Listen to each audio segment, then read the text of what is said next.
programa de hoy vamos a intentar, conjuntamente con el del domingo que viene, relatar, para que juntos podamos reflexionar al respecto, la historia del movimiento obrero argentino. Hoy, 2011, se discute mucho desde los medios masivos de comunicación, desde los grupos económicos, desde la política, incluso en el propio oficialismo, el rol del movimiento obrero, su representación institucional, las aspiraciones de los trabajadores en el plano económico, en el ámbito político. Pero para poder debatir, analizar, reflexionar al respecto, nos parece importante hacer un repaso de la rica historia del movimiento obrero argentino. Hoy vamos a compartir cómo nació el movimiento obrero argentino allá por las últimas décadas del siglo XIX, cómo se formó con la presencia de dirigentes gremiales mayoritariamente extranjeros, anarquistas, comunistas, socialistas, cómo fue evolucionando lo que fue la Semana Trágica, la Patagonia Trágica, la conformación de la CGT, cómo jugaron las democracias y las dictaduras con el movimiento obrero y, por supuesto, siempre omnipresentes, los grupos económicos, que en aquella época se denominaban como oligarquía e imperialismo. La década infame, la revolución del 43, la irrupción del peronismo y la irrupción de los obreros a la vida política e institucional de nuestra patria. El golpe militar del 55, el exilio de Perón, democracias restringidas, el cordobazo, la CGT de los argentinos, el retorno de Perón, Cámpora, la dictadura del 76, y termina este recorrido cuando vuelve la democracia en 1983 con Ricardo Alfonsín. Obviamente no es un programa neutro, hay opinión, hay una posición política e ideológica que usted va a ver en los distintos dirigentes gremiales a quienes recurrimos para preguntarle cómo analizan, cómo visualizan este primer tramo de la historia del movimiento obrero. Y la idea es, reitero, poder recordar cómo se formó el movimiento obrero en nuestra patria. El domingo que viene vamos a ver del 83 hasta nuestros días y quizás sí entonces podamos tranquilamente reflexionar sobre qué rol le cabe a la columna vertebral del movimiento nacional, que es la clase trabajadora. Espero que el programa les guste. Por supuesto, los convoco a que se comuniquen con nosotros, con propuestas, sugerencias, críticas. Al pie de su pantalla va a ver los distintos medios que tenemos para comunicarnos con ustedes, en Twitter, en Facebook, en Internet, el 0800, porque la idea de este programa es hacerlo con ustedes, porque si lo hiciéramos solo, sería un programa sin alma. Y como queremos que sea un programa de todos, como siempre decimos, este programa lo hacemos con vos. El movimiento obrero argentino comenzó a desarrollarse durante la segunda mitad del siglo XIX. En aquella época, el país experimentó una gran transformación. Pasó de ser un país con una pequeña economía agraria de subsistencia a una potencia exportadora de granos y carne. La transformación trajo aparejada la inmigración de millones de trabajadores, principalmente desde Europa. Ellos traían, además de sus oficios, las ideas socialistas y anarquistas que proliferaban en sus países. Bueno, en principio aparecen algunas organizaciones que tienen un carácter mutualista. Se remonta quizá a la primera estructura relativamente estable, que es la Sociedad Tipográfica Argentina, que data bonaerense. Hay que tener en cuenta que todavía en 1857 la capital de la provincia de Buenos Aires era la ciudad de Buenos Aires, ¿no? Y después hay algunas secuencias en las que se van instalando algunas organizaciones, pero sin connotaciones ideológicas fuertes, ¿no? No es raro que la sociedad tipográfica bonaerense se convierta después en Unión Tipográfica y embrionariamente sea el núcleo fuerte de los primeros pasos sindicales, ¿no? La gran huelga del 2 de septiembre de 1878 lo muestra claramente. Pero si tenemos que hablar de un origen del movimiento obrero organizado, tenemos que tomar como referencia el 1 de mayo de 1890, cuando debido a la consigna de del segundo Congreso Internacional Obrero, que se celebró en París en 1889, se decidió que todos los 1 de mayo iban a hacer una jornada de protesta por las 8 horas de trabajo. Y en la Argentina, casualmente, en consonancia con el resto del mundo, se conmemora ese 1 de mayo con gran afluencia de trabajadores, especialmente en la ciudad de Buenos Aires. También hubo hechos significativos en Rosario, Bahía Blanca, Junín, muchas ciudades importantes que ya contaban con nucleamientos importantes de trabajadores, en su mayoría extranjeros, ¿no? Pero lo que caracteriza al movimiento obrero en esas primeras instancias es el carácter urbano.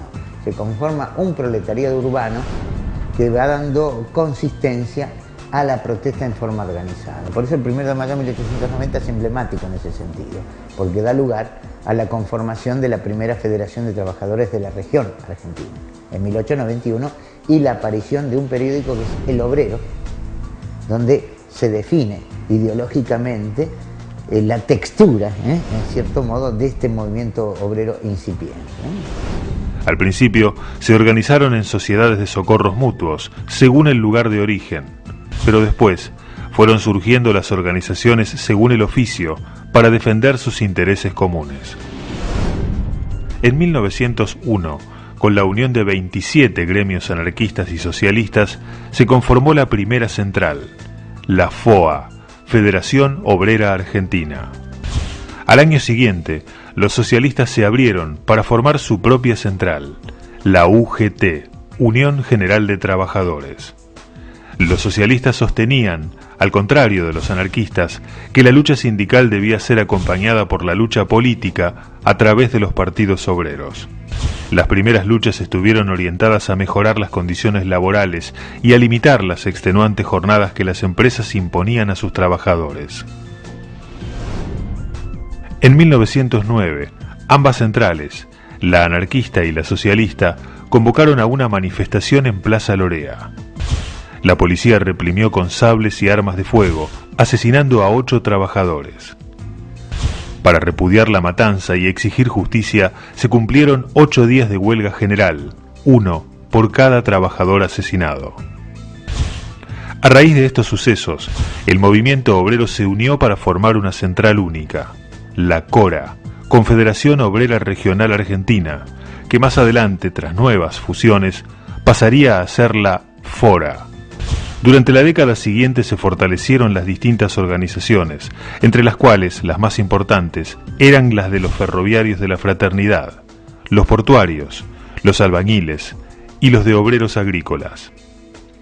El movimiento obrero buscaba superar sus diferencias internas para unirse y lograr fortalecer sus posiciones, lo cual no resultaba fácil, ya que además de las corrientes anarquistas y socialistas, también estaban los de tendencia sindical, que buscaban centrar las luchas en las reivindicaciones laborales con independencia del sistema de partidos. En enero de 1919, durante el gobierno de Hipólito Yrigoyen, sucede la Semana Trágica, uno de los hechos más importantes de la historia del movimiento obrero argentino y uno de los hechos más violentos de la historia de nuestro país. Todo se desencadena a raíz de la muerte de un policía en el marco de una huelga en los talleres metalúrgicos Bacena, que es respondida con el asesinato de 4 huelguistas. La FORA declara entonces una huelga general. El conflicto escala en violencia hasta llegar a una situación de represión ilegal generalizada, con el surgimiento de fuerzas parapoliciales que convirtieron a los barrios obreros en zona de guerra durante una semana. Se ha estimado en 800 los trabajadores muertos y más de 50.000 detenidos en aquellas jornadas. Al año siguiente ocurrirán en Santa Cruz los episodios conocidos como la Patagonia Rebelde. Tras una serie de huelgas por la detención y la intención de deportar a los dirigentes obreros extranjeros y la negativa de los grandes terratenientes a aceptar las peticiones sindicales, el gobierno de Irigoyen envía una delegación militar con el coronel Varela a la cabeza para imponer el orden. Se decide fusilar a los huelguistas y a sus dirigentes. En total se estima en 1.500 el número de obreros fusilados. Sectores muy alejados de los grandes centros urbanos tenían un altísimo nivel de resistencia y de organización. Eso ha acontecido y es lo que ha pasado con la historia de la Patagonia trágica, digamos, ¿no? Y que lamentablemente, es una parte de la historia que hay que rescatarla dolorosamente para aprender. No tiene ninguna intención descalificar a nadie, pero eso sucedió en un gobierno democrático. Sucedió en el marco de un gobierno democrático. Y es también muy doloroso. Y hay que contemplarlo dentro de la experiencia de lucha de los trabajadores. Porque es una enseñanza muy cruel, muy dolorosa de lo que significan los gobiernos bien intencionados cuando no están sostenidos por sus trabajadores y por sus bases, por una participación activa y consciente. Pueden terminar haciendo cosas impensadas. Miles de trabajadores fusilados en el marco de un gobierno democrático. Hemos perdido la memoria, no nos recordamos. Recordamos dos cosas, digamos, rescatamos generosamente la experiencia irigoyenista, pero se nos cae cuando estudiamos la historia del movimiento obrero, porque en su historia queda la muerte de tantos compañeros. En 1923, el anarquista alemán Kurt Wilkens venga la matanza asesinando a Varela en Buenos Aires. La década del 20 estuvo marcada por la división de las organizaciones, llegando a existir 4 centrales, una anarquista, otra socialista, otra comunista y otra sindical. En 1930 se crea la Confederación General del Trabajo, la CGT. Durante la década infame, la lucha estuvo centrada en el reconocimiento de la actividad sindical, que hasta entonces no era reconocida como una acción política legítima de los trabajadores. También se obtuvieron algunas conquistas, pero las condiciones de vida seguían siendo muy difíciles para la mayoría de los trabajadores. En 1943, con la llegada de Juan Domingo Perón a la Secretaría de Trabajo y Previsión, por primera vez en la historia argentina los trabajadores disponían de un aliado en el gobierno. Durante su gestión se aprobaron leyes largamente reclamadas, como la indemnización por despido, jubilaciones para empleados de comercio, el Estatuto del Peón Rural, la creación de la justicia laboral, el aguinaldo y otras importantes conquistas que le valieron el reconocimiento unánime de todos los trabajadores. Al mismo tiempo, provocó la reacción de la oligarquía, que no estaba dispuesta a ceder sus privilegios. El 8 de octubre, las fuerzas militares que respondían a esa oligarquía exigieron al gobierno la destitución de Perón. El gobierno cedió y Perón fue detenido y enviado a la isla Martín García. El movimiento obrero en su conjunto respondió y salió a la calle para exigir la liberación de su líder. El 17 de octubre, miles de personas llegaron a Plaza de Mayo y el gobierno debió ceder, liberando y permitiendo el regreso de Perón. La participación de nuestro gremio el 17 de octubre es muy importante. O sea, de los lugares de trabajo, de las grandes concentraciones, de las grandes tiendas, es donde surgieron muchísimos trabajadores que fueron a la plaza ese 17 de octubre, histórico. Incluso Borlengui y Argaña son quienes discuten con los militares. Entonces era la casa no estaba Olivos, había otra residencia presidencial donde estaba Farrell. Entonces Perón dice, nada se va a solucionar si no escuchamos la voz de los representantes del movimiento obrero. Y entonces Borlengui y Argaña, pero Borlengui le lee el condicionamiento que le imponen ellos. Elecciones libres, inmediatas, convocatoria de elecciones, que la Corte Suprema no se haga cargo del poder, que se mantengan inalterables todas las conquistas de los trabajadores, entre ellas el aguinaldo, porque uno de los motivos por los cuales le pide la renuncia a Perón es por el tema del aguinaldo, ¿no? Se establece mediante el decreto 33.302 el aguinaldo, que eso fue, digamos, la gota que rebalsó el vaso, y es ahí donde le piden la renuncia a Perón.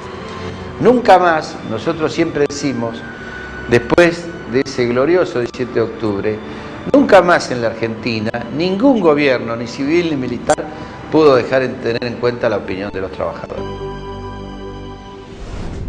En febrero del año siguiente, Perón fue elegido presidente, dando inicio a una década de oro para el movimiento obrero argentino.